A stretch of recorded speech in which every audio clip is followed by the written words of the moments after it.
उन्होंने ज़मीनी हकीकत की रिपोर्ट सर्वे दीपेंद्र सिंह हुड्डा के सामने रख दिया, जो कि 50-52 सीटों तक उन्होंने बताया था कि 50-52 सीट हमारी आ जाएंगी। तो इस बात पे बताते हैं दीपेंद्र सिंह हुड्डा नाराज हुए। अगर दीपेंद्र सिंह हुड्डा गलत थे तो मीडिया भी गलत था, एग्जिट पोल भी गलत थे, सारे सर्वे गलत थे।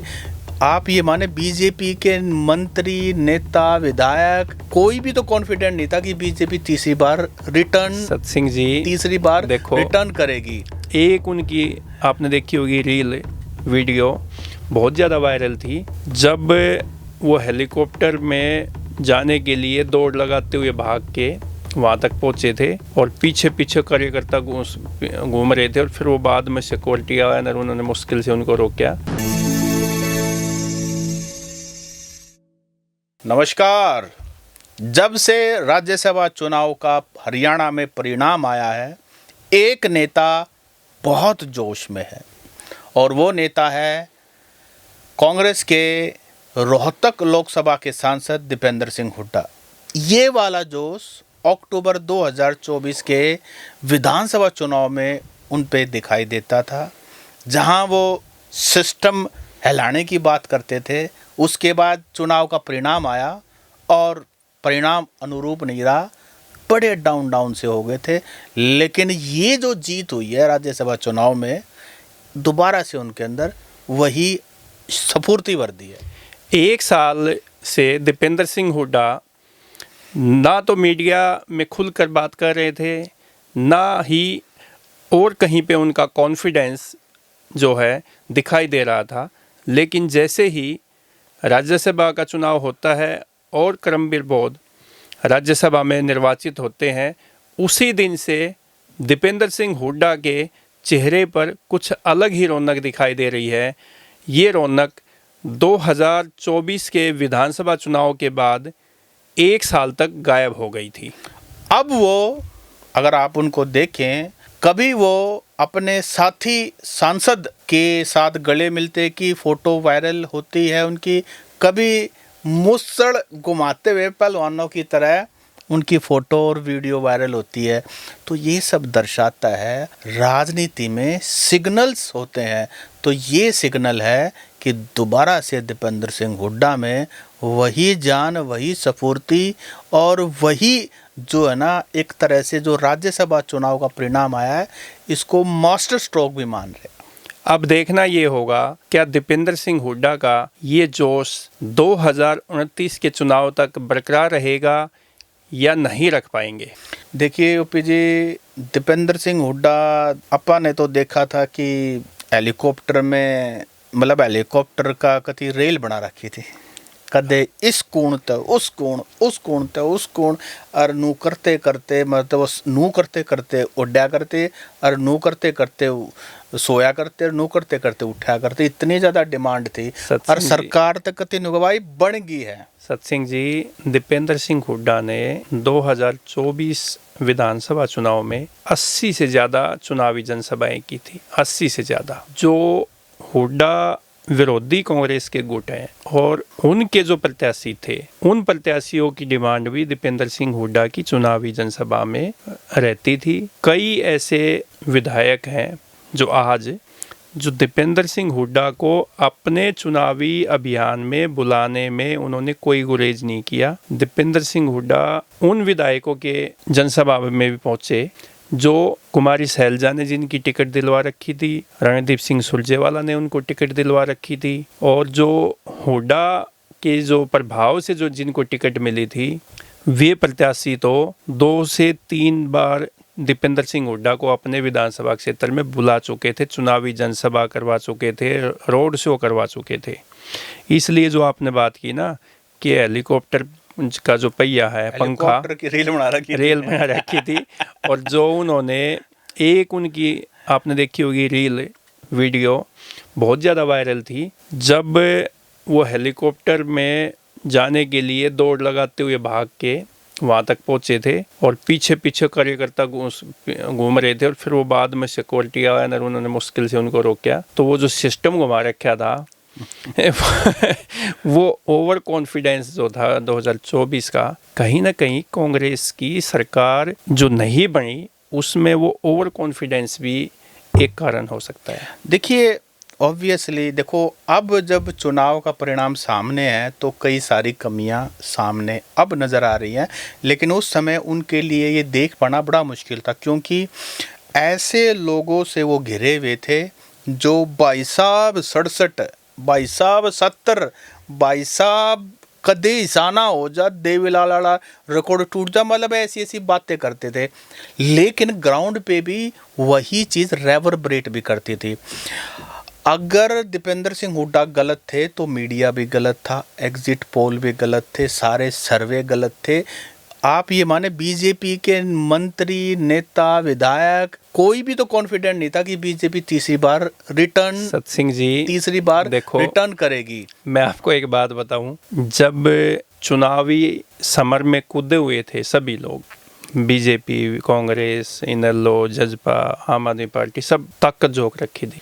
हर जगह पे ये था कि कांग्रेस पार्टी की सरकार बनने जा रही है, लेकिन दीपेंद्र सिंह हुड्डा, भूपेंद्र सिंह हुड्डा ने कई एजेंसियों को सर्वे का काम दिया गया था कि भाई आप सर्वे करो कितनी सीटें आ रही है, कौन सी विधानसभा में हमारा प्रत्याशी हार रहा है, कौन सी विधानसभा में हमारा प्रत्याशी जीत रहा है, कहाँ पे कमज़ोर है, कहाँ पे हम मजबूत है। तो एक एजेंसी जिसका हम जिक्र तो नहीं करेंगे लेकिन हमें पता है, उन्होंने ज़मीनी हकीकत की रिपोर्ट, सर्वे दीपेंद्र सिंह हुड्डा के सामने रख दिया, जो कि 50-52 सीटों तक उन्होंने बताया था कि 50-52 सीट हमारी आ जाएंगी। तो इस बात पे बताते हैं दीपेंद्र सिंह हुड्डा नाराज़ हुए, और जो 4 एजेंसियाँ जो काम कर रही थी साथ में पैरेलल, वो कोई 60, कोई 65, कोई 70 ऐसे बता रहा था।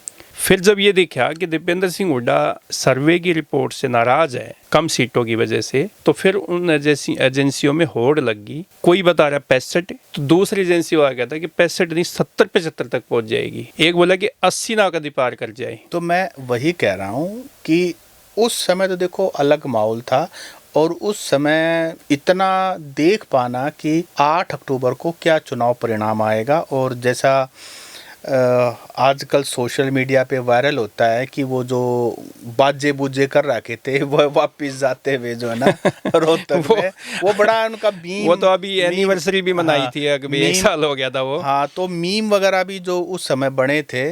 तो मैं ये कह रहा हूँ कि 2024 के चुनाव परिणाम के बाद भूपेंद्र सिंह हुड्डा तो परिणाम एडवर्स आया, उसके बाद भी शाम को 6-7 बजे तक रोहतक में मीडिया वाले साथी अपने वर्कर सब के साथ बिल्कुल डटे हुए थे।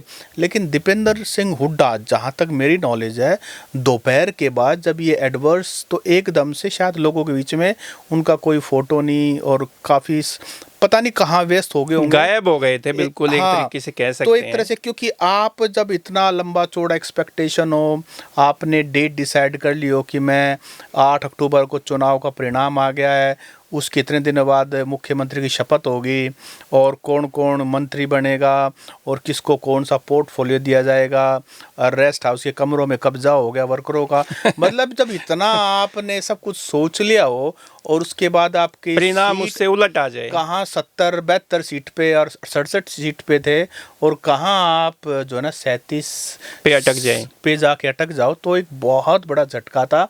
उसके बाद काफ़ी लंबा समय, जैसा कि हमने पॉडकास्ट में कहा, मतलब उन्होंने कोई लंबा चौड़ा ना कोई पॉडकास्ट दिया। हमने भी द हरियाणा टॉक्स ने भी उनसे कई बार रिक्वेस्ट किया कि आप हमें पॉडकास्ट दीजिए, हमें भी उन्होंने कोई पॉडकास्ट नहीं दिया। और भी साथी किसी और भी हमने चैनल पे कोई स्पेशल इंटरव्यू या पॉडकास्ट हमें दिखाई नहीं दिया। मीडिया के साथी जो उन्होंने कोशिश की होगी, लेकिन अभी हाल ही में 2-3 दिन पहले न्यूज पिंच पे उन्होंने एक इसी तरह का इनिशिएटिव है, तो वहाँ उन्होंने एक फुल डे का शायद एक अच्छा लंबा चौड़ा इंटरव्यू दिया है, जो कि काफ़ी वायरल है। और राज्यसभा चुनाव के परिणाम ने उनको, करमबीर बोध की जीत ने, चाहे वो 1 वोट से हुई हो, 0.3 जो भी है, कहीं एक ही जाएगी, तो उससे उनको संजीवनी मिल गई। अब दीपेंद्र सिंह हुड्डा फ्रंट फुट पे आके जो ना बैटिंग कर रहे हैं, और न्यूज़ पिंच में जैसे दिखाया था वो रिपोर्टर की उन्होंने विकेट भी ली है, विकेट भी ली है और उसकी बॉलों पे चौके छक्के भी मारे हैं। मतलब जैसा वीडियो में दिखाया जी। गया। हालांकि वीडियो में तो एडिटिंग करके देखो, दिखाते हैं, लेकिन ये- वो अच्छे क्रिकेटर हैं दीपेंद्र सिंह हुड्डा। ये जो आपने बात की कि कॉन्फिडेंस में दिखाई दे रहे हैं, इंटरव्यू भी दे रहे हैं सोशल मीडिया पे या जैसे किसी डिजिटल प्लेटफार्म पे, लेकिन आप इससे भी पहले की अब अगर बात करें तो जब चंडीगढ़ में जब मतगणना खत्म हुई राज्यसभा चुनाव की और जब करमबीर बौद्ध को विजेता घोषित किया और उसके बाद जस्सी भालू जो विधायक हैं बड़ौदा से, इंदुराज नरवाल, और ये अपने जो महम से बलराम डांगी, जो पट पे ऐसे किया, जब ये जीत के बाहर निकल रहे हैं तो विक्ट्री का निशान बना के, और बलराम डांगी ने तो पट पे ऐसे न्यू हाथ मार के, और वो आपने एक और भी उसमें उसी वीडियो में आपने देखा होगा कि बगल से जो खेल मंत्री है, युवा नेता है गौरव गौतम, बलराम डांगी जो है गौरव गौतम को भी हाथ लगा रहे हैं कि देखा भाई हमने जीत के दिखा दिया ना। क्या होता है कि जब जोश, आप जीत हो ना कचकची सी हो जाए है, तो कचकची में वो भी आने पलवानी है बीच दे बार, और पीछे बालू ने भी क्या मैं थोड़ा सा, हाँ थोड़ा सा वो लाड प्यार उनका जिस भी रूप में, वो युवा नेता है ना, जिससे क्या एक ही एज कैटेगरी है तो सब लोग आपस में मिलते जुलते हैं, वो उसको अन्यथा ना लिया जाए, लेकिन वो जो जोश है ना वो यूं दिखा रहा है कि देखा भाई वो जैसे नहीं कुश्ती या कबड्डी में जब एक पॉइंट ले जाता है तो फिर वो हाथ मार कर ना वो उंगली घुमाते हैं, लेकिन तो बलराम डांगी ने भी वो उंगली घुमाई कि भाई आप लोगों ने, बीजेपी ने सारे कर्तव्य पूरे कर लिए थे, साम दाम दंड भेद की नीति अपनाई इसके, और इसमें तो उन्होंने ये भी मैसेज दिया है, क्योंकि आप देखोगे एक दो विधायक जो हैं जैसे गोकुल सेतिया वो धरने पे ही बैठे कि कांग्रेस में भी कुछ ऐसे नेता हैं जिनके इशारे पे क्रॉस वोटिंग हुई है। एक चीज़ और मैं यहाँ कहना चाहूँगा कि देखिए, ये जो आपने बलराम डांगी की बात की, इंदुराज नरवाल की बात की, जस्सी की बात की, आपने एक आधा और साथी जो ये ठाडे ठाडे लंबे चौड़े हैं, विकास सारण की बात, ये 3-4 जो भी एक नंबर की टी शर्ट पहनते, एक नंबर का कुर्ता पहनते हैं, ये कई बार ना जोश इनका ज़्यादा हो जाए और वो अपनी कांग्रेस पार्टी, एक ब्राह्मण जो विधायक है उन बेचारे ने कूण में ले लें ये, वो पिछले दिनों बादली विधायक कुलदीप बेचारा नाराज भी हो गया, इसी बात से नाराज हो गया। लेने की बात नहीं है, नहीं, मैं एक पंडित जी जो हमारा देखो कांग्रेस के पास ले दे के एक ब्राह्मण विधायक है बादली वाला कुलदीप वत्स। अब कुलदीप वत्स अभी पिछले दिनों जो नाराज हुआ था उसकी एक ही शिकायत थी कि भाई दीपेंद्र सिंह हुड्डा को इन लोगों ने घेर रखा है और ये जो है कुलदीप वत्स को किसी भी रूप में कोने में लगाए रहते हैं या पास नहीं जाने देते, या दीपेंद्र सिंह हुड्डा को इन्होंने घेर रखा है। पंडित जी भी नजदीक लगना चाहते, सबकी अपनी देखो कुलदीप वत्स जो है ना इस बात से नाराज नहीं थे कि वो दीपेंद्र सिंह हुड्डा भूपेंद्र सिंह हुड्डा के नज़दीक नहीं लगने देते, ऐसा नहीं है। कुलदीप वत्स जो है दीपेंद्र सिंह हुड्डा भूपेंद्र सिंह हुड्डा का खासम खास जो कहते हैं ना, सबसे जो एक होता है ना कि भाई बहुत ही लाडला विधायक है, उनमें से कुलदीप वत्स एक है। सुनो मैं बताऊंगा ना नाराजगी वाली बात कहाँ से होती है। नाराजगी वाली बात ये होती है कि जिस दिन करमबीर बौद्ध निर्वाचित होते हैं राज्यसभा के लिए, उस दिन एक बात उड़ाई गई। अब वो कितनी सही है कितनी गलत है वो तो कांग्रेस पार्टी जानती है, क्योंकि उन्होंने भूपेंद्र सिंह हुड्डा को खुद वोट दिखा के डाली गई थी। किसने क्रॉस वोट किया, किसकी रद्द हुई, वो आगे की बात है। लेकिन एक बात ये उड़ाई गई कि क्रॉस वोट करने में या वोट रिजेक्ट करने में कुलदीप वत्स का भी नाम है, ये बात उड़ाई गई। इसी बात से हताश और निराश होके कुलदीप वत्स ने जो है ये अपनी नाराज़गी प्रकट की, और वो जो नाराज़गी प्रकट की ना उसका तुरंत आपने रिएक्शन भी देखा होगा। भूपेंद्र सिंह हुड्डा ने मीडिया के सामने ये कहा कि कुलदीप वत्स ने अपनी वोट कांग्रेस को डाली है, मुझे दिखा के डाली है। नाराज़गी ये थी, और उसका उनका कहना यही था कि जो दीपेंद्र सिंह हुड्डा के साथ ये 4-5 विधायक घूमते हैं या जो चौकड़ी है, ये जो है कहीं ना कहीं दूसरे विधायकों को कहीं ना कहीं उन पे कमेंट करते हैं, उन पे कोई फबतिया कसते हैं। एक और भी बात सामने आई कि एक आईएएस अफसर हैं, सीनियर मोस्ट विधायक है वहाँ पे, उनको भी तू तड़ा करके कई बार ये बात करते हैं, ऐसी बातें सामने आई है। तो रिस्पॉन्सिबिलिटी ओपी जी इसमें नेता की है ना। अगर कोई नेता मानते हैं, सभी नेता मानते हैं दीपेंद्र सिंह हुड्डा को, भूपेंद्र सिंह हुड्डा को, और किसी एक दो विधायक की इस तरह से पीड़ा है, तो नेता की जिम्मेदारी है कि उसका निवारण करे। अब आपा मुख्य बात पर आते हैं। तो देखो, जो ये संजीवनी मिली है ना दीपेंद्र सिंह हुड्डा को, इसके पीछे बहुत बड़ा कारण है। कारण ये है कि अगर आपने ध्यान से देखा हो ये चुनाव, तो इसमें एजेंट कौन बने थे? पूर्व मुख्यमंत्री, 2 बार के मुख्यमंत्री, leader of position Bhupendra Singh Hooda. और शायद ये इंडिया में अपने तरह का एक एग्जाम्पल होगा कि इतने हाई स्टेचर का आदमी, इसको 2 रूप में कहा जा सकता है, इतने हाई स्टेचर का आदमी पोलिंग एजेंट बनता है और सारी चीज़ों का खुद अपनी आंखों से, ताकि कोई गुस्ताखी करने की हिमाकत ना कर सके। और दूसरे एजेंट है वो हरियाणा के प्रभारी भी के हरिप्रसाद थे। तो मैं ये कहना चाह रहा हूँ कि एक तो इसका पहलू ये है कि शायद इसीलिए करमबीर बोध राज्यसभा जा सके। लेकिन इसका दूसरा पहलू जो सतीश नांदल या बाकी बीजेपी वाले उड़ाते हैं, वो कहते हैं कि देखो हमने इतना मजबूर कर दिया हुड्डा साहब को कि खुद एजेंट बनने पे खुद एजेंट, तो कुछ मजबूर हो गया। चलो कुछ भी हो, परिणाम जो है वो कांग्रेस के पक्ष में आया है। इसीलिए जो दीपेंद्र सिंह हुड्डा, भूपेंद्र सिंह हुड्डा का जो रोल प्ले किया ना पिछले जब 3-4 दिन रह गए थे, और किस तरह से उन्होंने, हमने पहले भी पॉडकास्ट में जिक्र किया है कि उनको हिमाचल लेके गए रिजॉर्ट में, उनके मोबाइल वगैरह उन्होंने इकट्ठे जमा करवा लिए और उनको फिर एंड टाइम पे लाया गया। भूपेंद्र सिंह हुड्डा खुद चंडीगढ़ में बने रहे, जो शैलजा के खासम खास हैं, चंद्र मोहन और बाकी सभी, उन सभी के साथ वो टच में रहे, उनको अपनी गाड़ी में लेके आए वहाँ तक, विधानसभा तक। ये सारी बातें मैनेजमेंट की बातें हैं।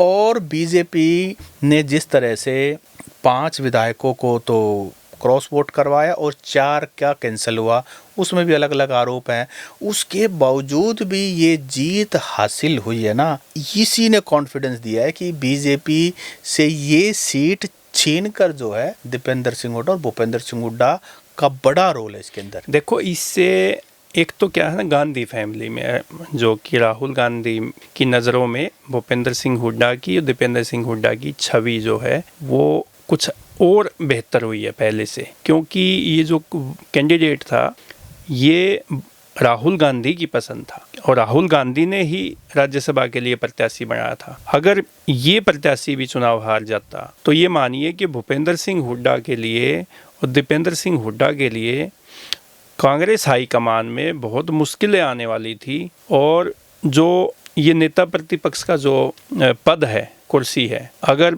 इसमें कोई ऊक चूक लग जाती इस चुनाव में, तो ये नेता प्रतिपक्ष का जो है पद, इसके लिए भी मुझे लगता है कि कहीं ना कहीं दिक्कत आ सकती थी। देखिए, कुल मिला के कहने का मतलब है कि भूपेंद्र सिंह हुड्डा ने ये दिखा दिया कि हरियाणा में कांग्रेस का कौन बॉस है।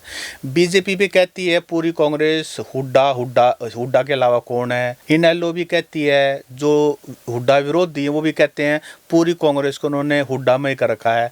तो राज्यसभा का चुनाव के परिणाम ने बता दिया कि हुड्डा के अलावा कुछ है भी नहीं। सतीश नांदल जी का जब हमने यहाँ पॉडकास्ट किया चुनाव परिणाम के बाद, तो जब हमने पूछा कि भी कांग्रेस के विधायकों को कैसे मैनेज किया या कौन से विधायकों को कैसे कैसे वोट मांगी, तो उन्होंने भी एक जिक्र सा किया था कि कौन सी कांग्रेस, क्योंकि हरियाणा में तो कई कांग्रेस हैं। तो कहने की बात यह है, कांग्रेस भी ये कहती है कि ये हुड्डा कांग्रेस है और बीजेपी तो कहती है। लेकिन इस पूरे चुनाव में अभय सिंह चौटाला का मतदान ना करवाना अपने विधायकों का, ये बहुत ही टर्निंग पॉइंट रहा है। अब इसके पीछे की राजनीति क्या है, देखो ये अभी तक तो खुल के चीज़ें सामने नहीं आई है, लेकिन जो बात होती है कि भारतीय जनता पार्टी की बी टीम कौन, तो इसमें दोनों ही टीमें जो है वो बी तो कोई दिखाई नहीं दी। बी दिखाई देती तो सतीश नांदल जो है वो राज्यसभा में पहुंच जाते, कांग्रेस के जो विधायक हैं वो मैनेज हो गए होते। अगर भूपेंद्र सिंह हुड्डा को जो बी टीम बताते हैं तो वो तो टीम हुई नहीं, क्योंकि उन्होंने अपना प्रत्याशी जिता के राज्यसभा में भेज दिया। और अभय सिंह चौटाला, जिसको कांग्रेस वाले कहते हैं ये बीजेपी की बी टीम है। तो अभय सिंह चौटाला ने अपने दोनों विधायकों से मतदान में हिस्सा नहीं लेने दिया, जिसकी वजह से जो भाजपा के प्रदेश उपाध्यक्ष सतीश नांदल को जो निर्दलीय प्रत्याशी उतारा था वो राज्यसभा में नहीं जा पाए। तो साथियों, आपको क्या लगता है दीपेंद्र सिंह हुड्डा का जो जोश है, जो स्फूर्ति है, जिस तरह से वो सोशल मीडिया पर उनका मुसड़ घुमाते हुए जिस तरह के आजकल रील वगैरह सामने आ रही है, इस कॉन्फिडेंस का राज क्या राज्यसभा का चुनाव जीतना है, करमबीर बोध को राज्यसभा भेजना है, या कोई और मामला है? आप हमें कमेंट करके बताएं। नमस्कार। नमस्कार।